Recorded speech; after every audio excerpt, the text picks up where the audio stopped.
Hola, ¿cómo están? Ustedes recuerdan que en el episodio anterior yo les hablé del plan económico llevado a cabo por uno de los populismos en los que se encuentra atrapado Argentina, el kirchnerismo, que como mito fundante le denomina década ganada, pero también vimos que la realidad es más un mito, ¿sí? Más una promesa que un éxito. Fue lamentablemente para nuestro país una oportunidad perdida, que no solamente fue un fracaso, sino también dejó plantados muchos problemas económicos que luego, con los gobiernos posteriores de Mauricio Macri y del Frente de Todos, resultantes de la unidad de Alberto Fernández, Cristina Fernández de Kirchner y Sergio Massa, no solo no resolvieron, sino que también lo agravaron. Por lo tanto, podemos decir, no como excusa, sino como una realidad, que Javier Milei recibió una de las peores herencias económicas que se recuerde de nuestra democracia. ¿Sí? Porque no solo recibió un gran déficit fiscal, cuasi fiscal, ¿qué significa esto?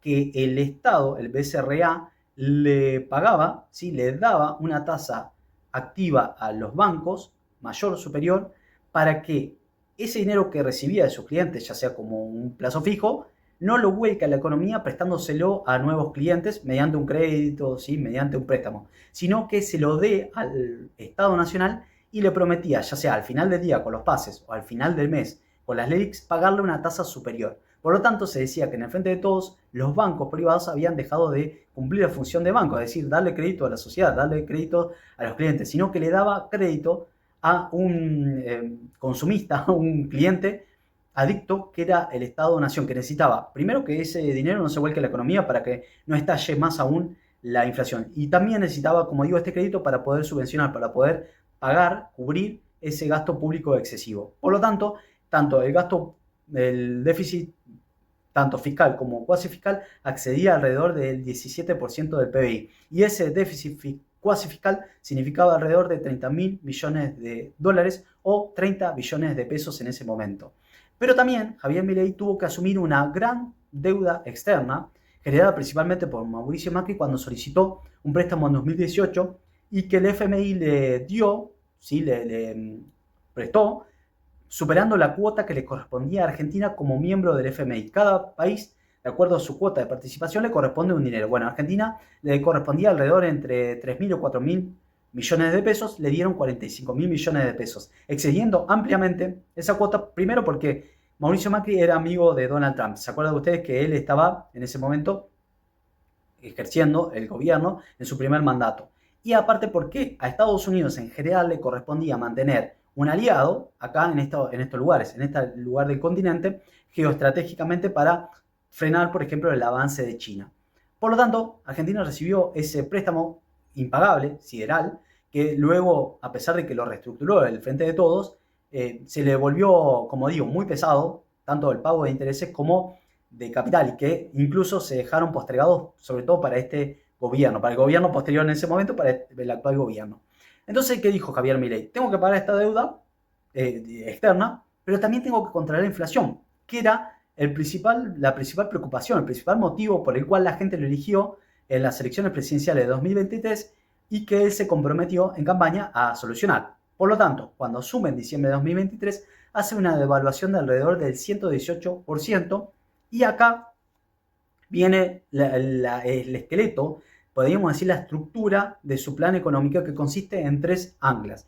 Y para esto voy a tratar de hacerlo lo más simple posible, tratando de evitar los tecnicismos, los que caben muchas veces los economistas que dejan afuera a la mayoría de la sociedad, que no termina comprendiendo muchas veces la economía por este motivo. Entonces lo voy a tratar de hacer lo más llano posible. ¿Sí? De estas tres anclas que tiene Javier Milei, que es el ancla fiscal, el ancla monetaria y el ancla cambiaria, en eso consiste el plan de estabilización económico que quiere llevar a cabo Milei, que quiso llevar a cabo, que quiere llevar a cabo Milei, para poder domar, controlar la inflación. Y para con ello, primero necesitaba dominar la inercia inflacionaria. ¿Qué significa la inercia inflacionaria? Y acá les voy a robar un ejemplo que utiliza el economista Pablo Mirá, que es un economista recibido en la UBA, profesor de esta alta casa de estudios, que escribió libros, que está muy formado en esta materia, y que dice, bueno, la inercia inflacionaria es como ir a un partido de fútbol, donde todo el público, todos nos vamos ubicando en las gradas, en las tribunas, en las butacas, y en cada ocasión de gol, el de adelante se para ver mejor la situación de gol, el de atrás también se para porque se paró el de adelante, y el de atrás se para y algunos se van para adelante para verlo mejor, y se termina descontrolando, generando un caos total, donde nadie puede ver nada. Bueno, para poder estabilizar, para hacer que ese público se siente y se pueda ver normalmente el partido, se pueden utilizar dos tipos de planes, básicamente, ¿sí? Tenés el plan ortodoxo, es decir, bueno, cortás de lleno con los problemas que considerás que hacen a la inflación, o el gradualismo, ¿sí? El heterodoxo, es decir, bueno, le vas convenciendo a la gente, a ese público que se vaya sentando gradualmente de a poco y como digo, lo vas persuadiendo que sea así, no lo hace de manera drástica. Esos son los planes que intentaron llevar adelante Macri, que incluso él mismo se cuestiona, se recrimina en el gobierno, en su libro que se denomina Segundo Tiempo, dice, bueno, yo no corté el gasto público de lleno, si bien fue un poco más drástico que lo que fue después el Frente de Todos cuando intentó hacer este recorte también de manera gradual. Por ejemplo, Sergio Massa, cuando asume el Ministerio de Economía en el 2022, empieza a aplicar un ajuste gradual, pero que después lo interrumpió porque venían las elecciones y él quería ser presidente ahí en 2023. Entonces, ¿qué empieza a percibir el mercado? Es decir, una parte del público. Que este ajuste no es sostenible en el tiempo, que no es serio, entonces empieza a anticiparse. Si yo me cubro con el dólar, si van a emitir mucho, o por ejemplo no invierto y me conviene especular haciendo acopio de mercadería para el supermercadista. Los diferentes agentes de la economía, vos, yo, un jubilado, una empresa, trata de cubrirse ante esa posible inflación. El simple consumidor, o sea, el simple trabajador, dice, voy al mercado y me compro 3, 4 aceites. Por eso después se empiezan a racionalizar, ¿sí? El aceite, el azúcar, todos los precios que, por ejemplo, el gobierno en ese momento, para bajar el espiral de la inflación, la inercia inflacionaria, le pone un precio máximo, lo controla y empieza a generarse desabastecimiento. Entonces, el mismo consumidor dice, esto está barato, quiero comprar más. Y no, y te lo restringen y te dicen, llévate un aceite por vos, por familia, y así. Se empieza a generar todo ese caos económico que ustedes más o menos lo habrán vivido si son argentinos. Y bueno, y espero que si fueron latinoamericanos, si son latinoamericanos ya no lo hayan sufrido más. ¿Bien? En este caso, viene Milei y dice, yo, para domar esa inercia inflacionaria, voy a cortar con las jugadas de gol, directamente. ¿Sí? No voy a permitir que haya más jugadas de gol. No voy a terminar con el partido, se va a seguir jugando en la mitad de cancha, pero se terminan las jugadas de gol y así el público se va a sentar solo. ¿Qué significa esto, cortar con las jugadas de gol? Usar las tres anclas. Primero, el ancla fiscal, gastar menos de lo que ingresa, generando superávit fiscal. Acá aparece un ancla, algunos lo ponen de manera independiente, pero yo lo pongo dentro de ese primer ancla, que son el ancla de los sueldos. Bueno, le dijo sobre todo a los empleados públicos, ustedes van a recibir menos, o sea, les voy a recortar de manera real de lo que recibían, pero también van a recibir, eso sería la motosierra, pero también le van a recibir menos porque le vamos a ir actualizando por debajo de la tasa inflacionaria, eso es una licuadora que se llama. Y de esa manera intentaba no solamente bajar el gasto público, es decir, cumplir con ese ancla fiscal, sino también disciplinar al sector privado para que pida, para que las paritarias que se cierren sean por debajo de la inflación. Y de hecho, muchas de esas paritarias no se homologaron desde el Ministerio de Trabajo porque lo consideraban superior a la inflación. También quería cumplir con el otro ancla, que digo es la monetaria fiscal, es decir, reducir el stock de pesos que circulaban en la economía argentina, como bajando la tasa de interés sustancialmente por debajo de la tasa inflacionaria. De esta manera, entonces decía, bueno, va a incentivar que la gente vaya gastando los pesos, lo vaya volcando la economía y se vaya reduciendo solo, como digo, el stock de pesos. Y por último tenemos tenemos el ancla, perdón, cambiaria, que significaba que el dólar se iba a ir actualizando por debajo de la tasa de inflación, es decir, el crawling peg, que normalmente técnicamente se lo denomina crawling peg. Esto significaba que el dólar se actualizaba un 2% mensual, son micro devaluaciones programadas que va haciendo el BCRA, el Estado argentino, diciendo, bueno, se va a actualizar el 2% mensual. Si la tasa, imagínense ustedes cuando hace esta devaluación del 118%, la tasa de inflación se fue al 25%, después bajó al 17%, después iba bajando paulatinamente hasta llegar a 8, 6%, pero nunca llegó a ese 2%. Por lo tanto, ¿qué sucedió en la realidad? El dólar quedó desfasado, quedó atrasado ante el peso, ante la inflación. O viceversa, podemos decir que el peso se fue fortaleciendo frente al dólar, por lo tanto, se decía en ese momento, en el 2024, que el peso argentino fue la moneda nacional que más se sobrevaluó a nivel mundial, alrededor de un 40%, sin que Argentina haya hecho, por ejemplo, una revolución industrial, pasó a exportar millones y millones de dólares, mucho más que anteriormente. O sea, fue esta trampa, digamos, esta ancla que impedía que el dólar siga a la inflación. Por lo tanto, cuando Milei vio que ese ancla inflacionaria, ese ancla cambiaria, ayudó para que baje la inflación, ya en enero de este año dijo, no se va a actualizar al 2%, justo cuando la tasa de inflación tendía a confluir con ese cruel impact, dijo, se va a actualizar al 1%. El mercado dijo, no, esto es insostenible, si ya venían siendo insostenibles antes, imagínate ahora. Entonces, los agentes económicos, tanto vos, yo, un jubilado que le sobra el dinero, un empresario, no significa que tenés que ser un empresario mega millonario, se empezaron a cubrir, a comprar dólares. Entonces, esto hizo que la tasa inflacionaria se despertara, por ejemplo, en marzo, pasara a 3,7%, cuando venía por debajo del 3%, y ahí Javier Milei no bajó su pretensión, o sea, al contrario, acostumbrado, fiel a su esencia, aceleró. Sí, fue por más y dijo, no solamente no voy a actualizar esa tasa inflacionaria del dólar, no solamente lo voy a seguir dejando barato para que no se me dispare la inflación, sino también voy a salir del cepo. Por lo tanto, eso fomentó que muchas más personas puedan acceder al dólar. ¿Pero cómo lo hizo? Pidiendo un préstamo de 20 mil millones de dólares al FMI. En ese momento, el FMI le dijo, bueno, déjalo flotar, sacó el cepo, ¿sí? Para las personas físicas, no para todos, no para las empresas, dijo, sacá el cepo y déjalo flotar al dólar entre dos bandas. La banda, el piso de la banda de 1.000 pesos y el techo de la banda de 1.400 pesos. Si el dólar perforaba el piso de la banda, es decir, salía menos de 1.000 pesos, el Estado intervenía y compraba el dólar para que suba un poco el precio y vuelva a flotar entre esas bandas. Y cuando, viceversa, es decir, cuando superaba o llegaba al techo de esas bandas, el Estado tenía que salir a vender dólares, que en su momento la tenía porque le había prestado el FMI, pero le pidió para esto que vaya comprando dólares, mientras tanto, para fortalecer reservas. Porque además, en ese momento, se venía la cosecha gruesa, el campo iba a liquidar dólares, es decir, que iban a sobrar dólares para el panorama argentino, iban a sobrar, ¿no? Entonces le decía, comprá dólares. Pero, no obstante, el Estado argentino o el gobierno argentino, Javier Milei, se enamoró de ese dólar barato para que la inflación no se dispare y no quiso comprar. No compró nada de dólares. Entonces, ¿por qué? Porque si él compraba, iba a hacer subir el precio. Quizá no llegaba al techo, pero lo iba a hacer subir. Y especuló con eso. Se quedó sin dólares y a fines de julio, principio de agosto, el mercado percibió, primero, que se acercaban las elecciones. Segundo, que el dólar estaba muy barato y dijo, esto después va a venir una devaluación, después de las elecciones, o va a venir una actualización, entonces yo quiero cubrirme y comprar dólares.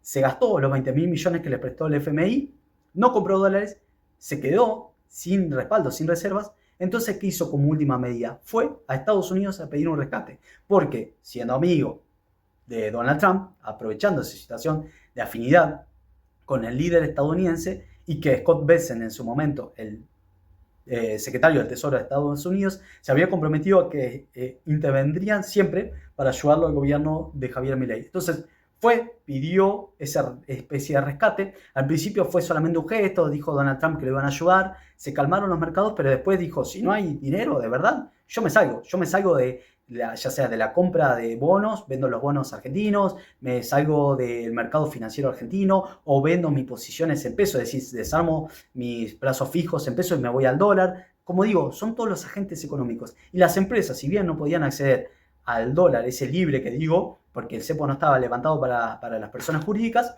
empezó a utilizar el rulo, es decir, los representantes legales o personas cercanas de confianza compraban el dólar oficial y se lo vendían al contado con liqui. Entonces empezó a generar toda esta fuga de dinero que terminó generando una crisis tan grande, donde ahora, a mediados de octubre, hizo que Milei se reúna de manera bilateral en la Casa Blanca con Donald Trump, donde le prometieron un swap de alrededor de 20 mil millones de dólares para el Estado argentino y 20 mil millones para los privados para poder rescatar estos bonos, diciendo que iban a comprar pesos. Pero esto es preocupante porque no sabemos qué le van a pedir a Argentina, qué le va a pedir a Javier Milei, pero principalmente los argentinos, a cambio. Porque Estados Unidos, la verdad, no hace nada por solidaridad. Ninguna potencia mundial hace nada por solidaridad, mucho menos Estados Unidos. Entonces, esto lleva a la especulación de que no van a pedir. Y acá no estoy hablando, no lo estoy diciendo yo, no lo está diciendo Grabois o los kirchneristas, que siempre cuando no gobiernan ellos, viste, te dicen la patria la están vendiendo, hacen el cuento de Juanito y el Lobo. Entonces, cuando pasa que en realidad, como va a pasar ahora, que algo le van a pedir a la Argentina, ya nadie les cree. Esto te lo está diciendo, primero, Arturo Porsekansky, que fue un directivo del JP Morgan y que hoy es un consultor económico en Estados Unidos, y por lo tanto no puede decir que sea kirchnerista ni de izquierda, y también Carlos Pagni, un periodista, podemos decir, del establishment periodístico argentino, del mainstream periodístico argentino, dicen la posibilidad de que Donald Trump no solicite algo a cambio. Míralo.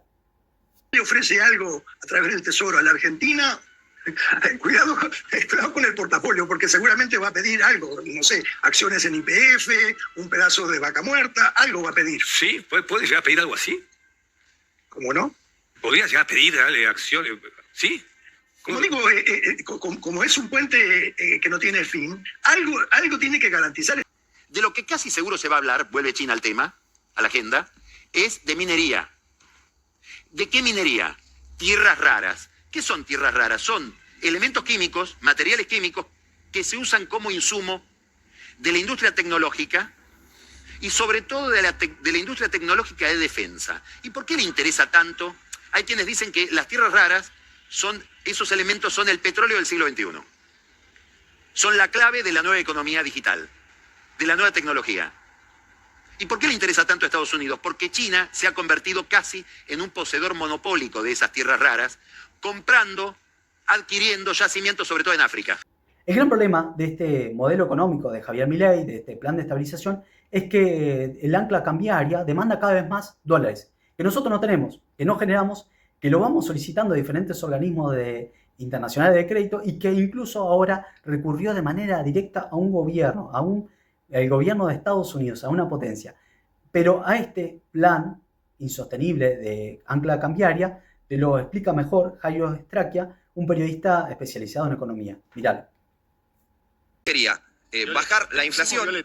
El gobierno quería bajar la inflación y para eso tener el dólar planchado, tranquilo, ¿entendés? No te la pierdas, campeón.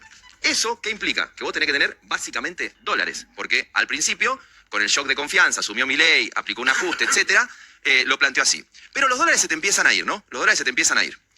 Al principio, ¿qué dice Milei? Che, se me están yendo los dólares. Alentemos, por ejemplo, que vengan los dólares del campo. Y entonces metés, no sé, bajemos temporariamente las retenciones. El año pasado, te digo. Lo vuelve a hacer este año, pero busca los dólares del campo. En un momento se le acaban, porque los dólares se le empiezan a ir también, se le empiezan a ir.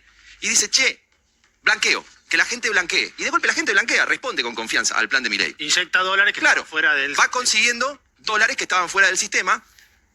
Y lo que pasa es que los dólares se le llegan a ir. Importaciones, Shane, turismo, Sofi con los hinchas de Boca en Miami, todo. Los dólares se van. Le decían, che, ¿qué onda? Aprovecho que no tenés micrófono. Los dólares se están yendo. Perdón, ¿en Europa cómo hacen? ¿Con qué? En los Países Bajos más, la prostitución se ejerce en las vidrieras. Algunos se habrá ido a Europa también. Bueno, debe pagar impuestos y debe recaudar también. Cuando se le empiezan a ir los dólares del Me blanqueo, gusta llamarlo así. cuando se le empiezan a ir los dólares del blanqueo, Sí. ¿el gobierno a dónde va? Al Fondo Monetario Internacional. Y demás. Va al fondo. El fondo le da un crédito de 20.000 y le anticipa 12.000 en abril. Se le empiezan a ir los dólares del Fondo Monetario Internacional porque además, ¿qué hace? Levanta el cepo. ¿Sabés qué? O sea, estás trayendo dólares para vendérmelos a ¿Cómo 1.000. decís que se van? ¿En qué se van? En viajes, en importaciones, en tus amigas que compran en Shane, el cepo levantado hace que se vayan 14.000 millones de dólares de abril a junio. Entiendo que las importaciones subieron mucho, las compras en el exterior y las importaciones subieron Sí, muchísimo. exacto. Pero espera, todas ¿las días. empresas también sacan dólares? Las empresas son las que quedaron en principio fuera del levantamiento del cepo, pero encontraron rulos para seguir sacando igual. Siempre rulos económicamente. Lo que yo quiero decir es que Argentina le pidió al Fondo Monetario en abril guita y abrió el cepo.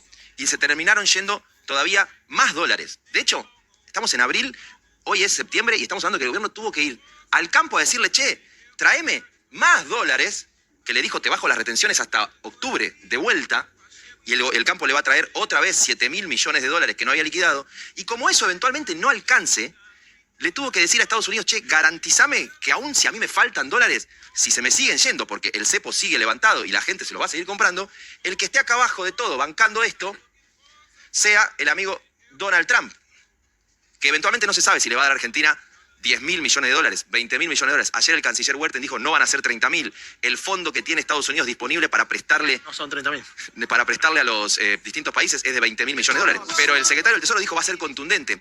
Una cosa, Pero perdón, si te presta 20.000, ¿a la larga no nos lo fumamos también? ese es el punto. Si no pones un cepo. Ese es el punto.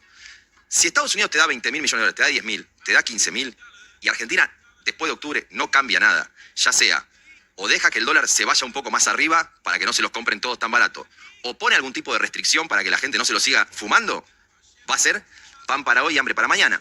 Y yo no sé si ustedes No notan... entiendo por qué no pone el cepo.